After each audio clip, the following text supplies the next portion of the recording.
예, 청와대 이영선 행정관이 정호성 비서관에게 보낸 문자. 주사 아줌마 들어가십니다. 기치료 아줌마 들어가십니다. 정호성 비서관의 휴대폰에서 발견된 이 문자들은 상당히 많은 걸 생각하게 합니다. 주사 아줌마라고 하면은 무허가로 주사를 놓고 다니는, 그러니까 불법 의료시술자를 말하는 건데요. 대체 이런 사람들이 어떻게, 왜 청와대를 드나들었던가? 국회 청문위원에게도 열지 않았던 청와대의 문이 어떻게 이런 이들에겐 무방비로 열렸던 건가? 들여다봐야겠습니다. 먼저 주사 아줌마의 실체에 대해서 잘 알고 계시는 분 한 분을 저희가 수소문했습니다. 미용업계 종사자세요. 익명으로 만나보죠. 나와 계십니까? 네. 도대체 네. 이런 식으로 주사를 놔주고 다니는 그런 야매업자들, 불법 시술자들이 얼마나 됩니까? 비일비재하게 많을 거예요, 지금. 드러나지 않아서 그렇지. 아하. 네. 전직 간호사들, 나이가 좀 있으신 분들. 나이 있으신 분. 현장에서 지금 못 뛰시는 분들.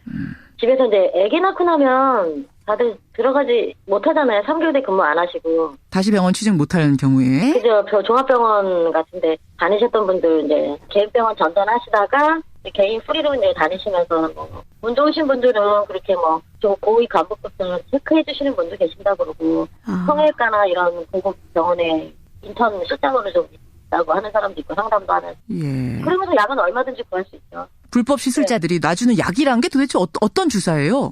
비타민이죠, 그냥 말 그대로. 태반 주사, 백옥 주사 이런 것도 다 놔주러 다닙니까?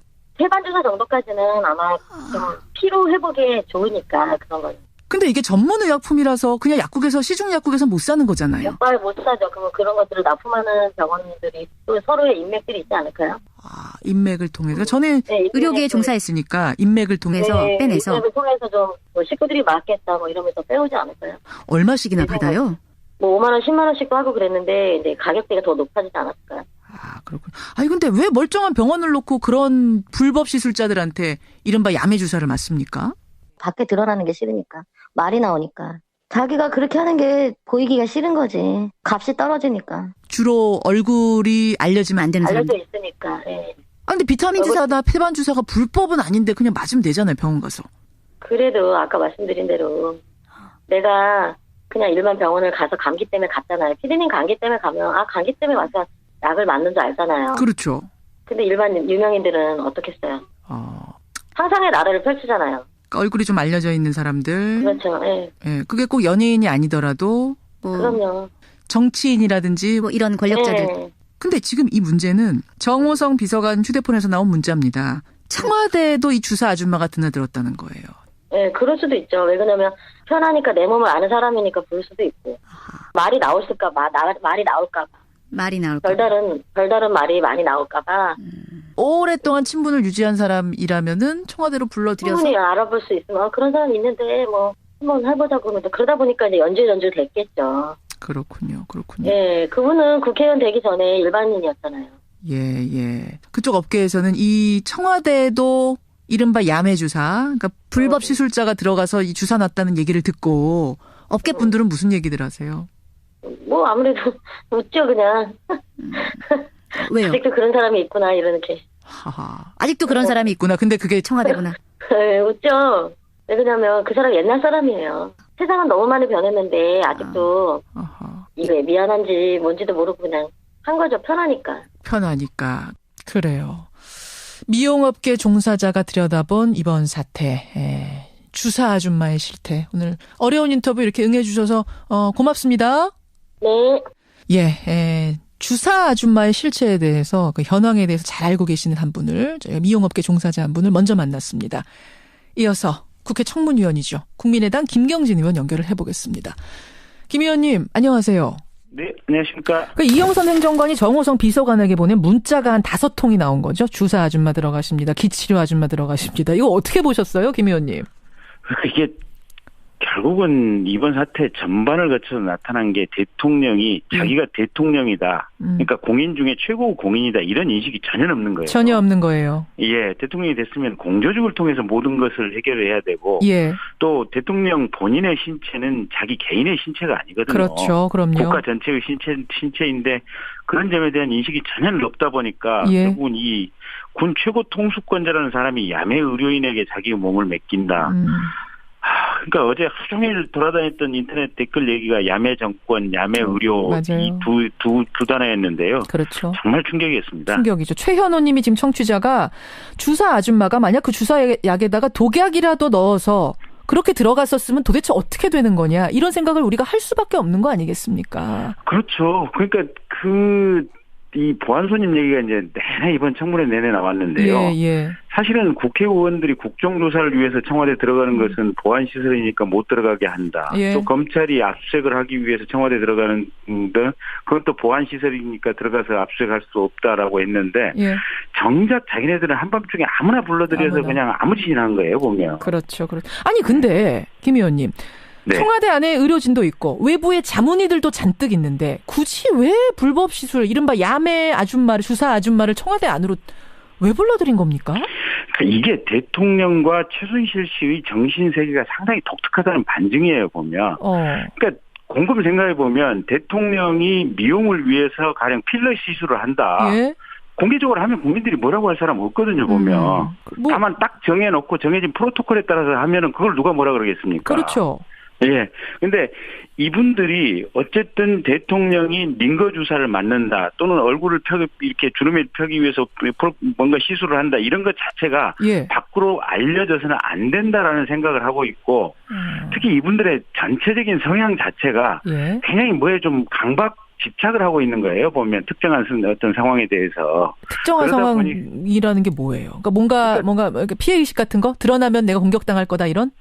그러니까 뭐랄까 대통령은 밖으로 환하게 보여야 되고 내부적인 사정이라든지 개인 생활은 일제 밖으로 나가서는 안 된다. 그러니까 굉장히 신비주의적인 방식으로 국가를 통치해야 된다. 예. 이런 데 좀 너무 집착하고 있지 않았나.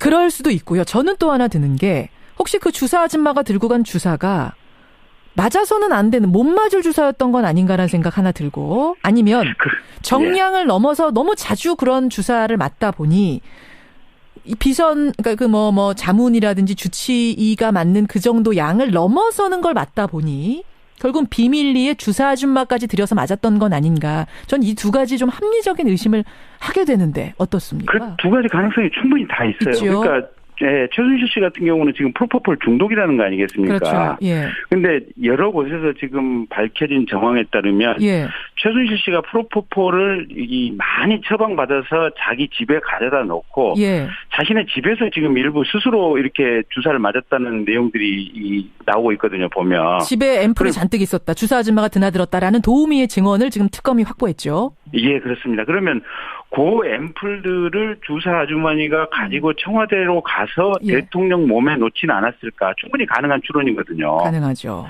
예. 그래서 이런 부분은 특검이 좀 정확하게 좀 수사를 해서 밝혀내야 될 부분입니다. 예, 그냥 단순히 무허가 시술자에게 의료행위를 받았다. 이 정도가 아니라 저는 혹시 우리가 지금 밝히고자 하는 세월호의 7시간 그것과도 관련된 부분은 없는지까지도 깊이 들어가 봐야 될 것 같고요. 특검이 주목할 부분이 많은 것 같습니다. 단순한 문자는 아닌 것 같습니다. 또 하나 저는 화가 나는 부분이 국회 청문위원들은 지난주에 청와대 들어가려다가 실패하셨죠, 김 의원님. 예, 그렇습니다. 보안시설이라고 안 된다고 했잖아요. 근데 예, 국회의원도 못 들어가는 이곳을 이른바 야매 주사 아줌마는 어떻게 프리패스로 들어갔는가 아까도 잠깐 지적하셨습니다만 저는 이 부분이 제일 화나요.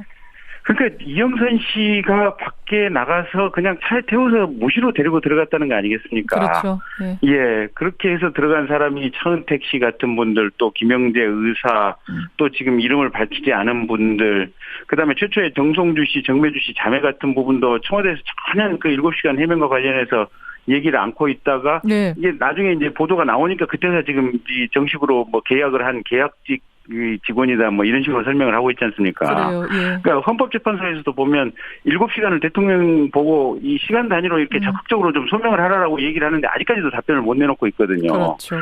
답을 못 내놓고 있다고 하는 것은 예. 방금 앵커께서 말씀하신 대로 그 시간 중에 특정한 시간대는 분명히 뭔가 밖으로 밝힐 수 없는 불법적인 행위가 있었다. 그러니까 그 중에 하나가 뭔가 이런 주사 아주머니가 간 주사라든지 아니면 뭐 성형수술이라든지 이런 부분이 있었다고 볼 수밖에 없습니다. 그렇죠. 그 부분도 특검이 주목해야 한다는 말씀. 김경진 의원님. 예. 그나저나 식사는 하셨어요? 네. 식사는 하고 지금 질문에 답변하시는 건지 모르겠습니다만. 이게 저도 이게 재밌는 게요. 예. 이게 이제 역사의 한복판에서 청문회를 한다는 게 개인적으로 영광이기도 하지만 예.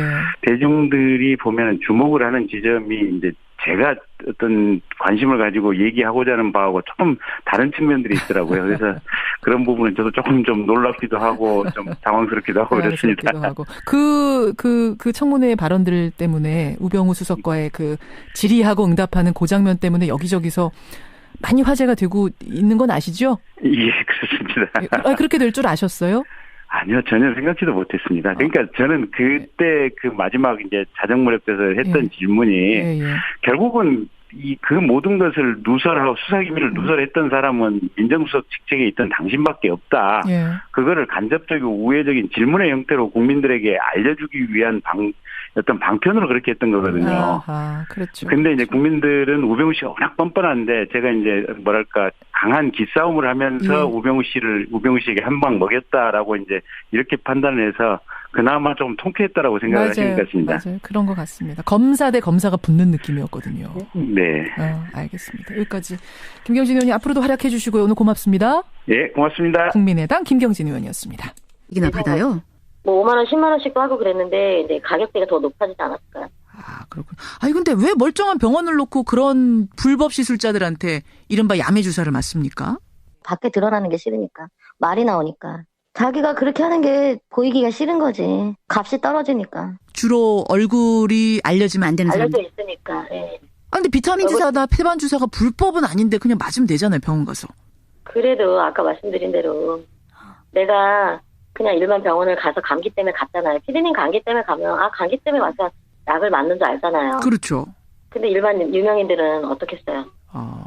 상상의 나라를 펼치잖아요. 저 고위 간부급들 체크해 주시는 분도 계신다고 그러고 성형외과나 이런 고급 병원에 인턴 실장으로 좀 있다고 하는 사람도 있고 상담도 하는. 예. 그러면서 약은 얼마든지 구할 수 있죠. 불법 시술자들이 놔주는 약이란 게 도대체 어떤 주사예요? 비타민이죠, 그냥 말 그대로. 태반 주사, 백옥 주사 이런 것도 다 놔주러 다닙니까? 태반 주사 정도까지는 아마 좀 피로 회복에 좋으니까 그런 거는. 근데 이게 전문 의약품이라서 그냥 약국에서 시중 약국에서 못 사는 거잖아요. 약발 못 사죠. 그러면 그런 것들을 납품하는 병원들이 또 서로의 인맥들이 있지 않을까요? 인맥을 통해서 저는 네, 의료계에 종사했으니까 인맥을 통해서 빼내서. 인맥을 통해서 좀 뭐 식구들이 맞겠다 뭐 이러면서 빼오지 않을까요? 얼마씩. 예, 청와대 이영선 행정관이 정호성 비서관에게 보낸 문자. 주사 아줌마 들어가십니다. 기치료 아줌마 들어가십니다. 정호성 비서관의 휴대폰에서 발견된 이 문자들은 상당히 많은 걸 생각하게 합니다. 주사 아줌마라고 하면은 무허가로 주사를 놓고 다니는, 그러니까 불법 의료시술자를 말하는 건데요.